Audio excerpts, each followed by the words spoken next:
you, denizens of the internet. Your former network executive reaction here. And what a joyous day it is when 2 movie trailers of 2 of your favorite franchises drops on the same day.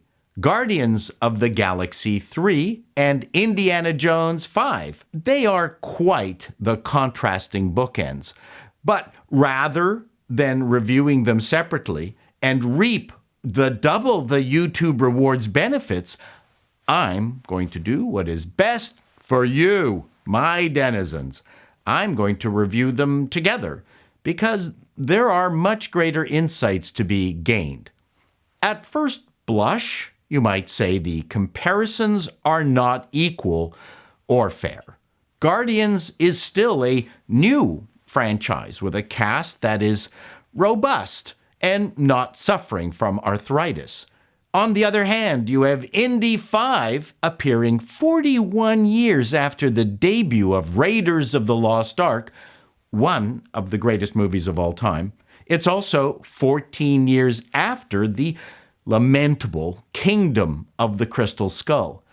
Those are some big gaps, and poor Harrison Ford looks quite creaky in his latest outing. Guardians 3 shows Gunn in fine form, displaying all the things he's good at.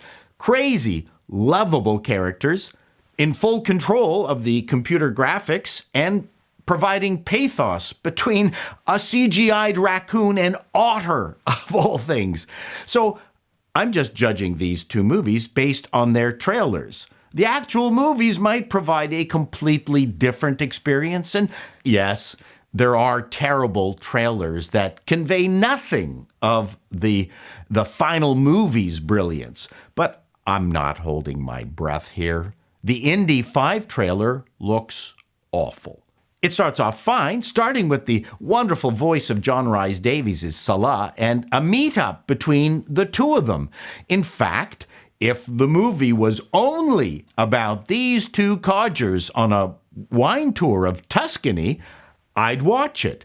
Harrison still has his on-screen mojo, but then it quickly devolves into imitation Indiana Jones bombast, car chases, and dusty Middle Eastern streets. Nazis.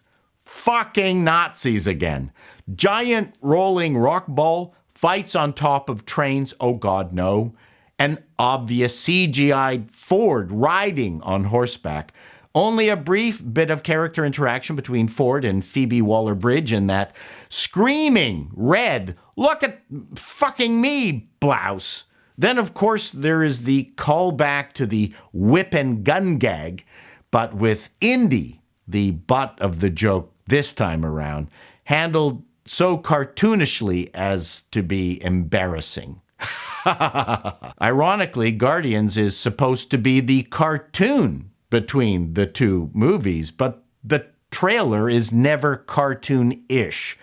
Whereas Indy 5 is thoroughly cartoonish in the same way that the recent Fast and Furious movies have become gravity-defying, worthless nonsense. Guardians, with its fantastic scapes and bouncy planets and brightly colored spacesuits, should have been the Looney Tunes between the 2 of them, but it's not. I love every character in it. Chris Pratt is every bit the charismatic star as Harrison is. The fact that they are setting it up as the final Guardians gives them leeway as to how much emotional impact they can pack into it, whereas Indy looks like a bad handoff movie in the same way as the Star Wars The Force Awakens was. And finally, let's talk about that title. Indiana Jones and the Dial of Destiny. Really? That was the best they could come up with? Clearly, there's going to be a dial, and it will provide some destiny, I'm thinking. I have a Dial of Destiny. I'm sure they fell in love with the alliteration. Double D's, which Phoebe is clearly not packing. That was a rude joke, but I had to get it in here. Why not call it Indy's Last Hurrah or Indy Totally Whipped? I don't know. All I can say, at least from the trailers, Guardians Chapter 3 makes me look forward to seeing it, whereas Indiana Jones, the Dial of Destiny, does not. What did you think of the two trailers? Drop a comment below. Till next time, denizens, be seeing you.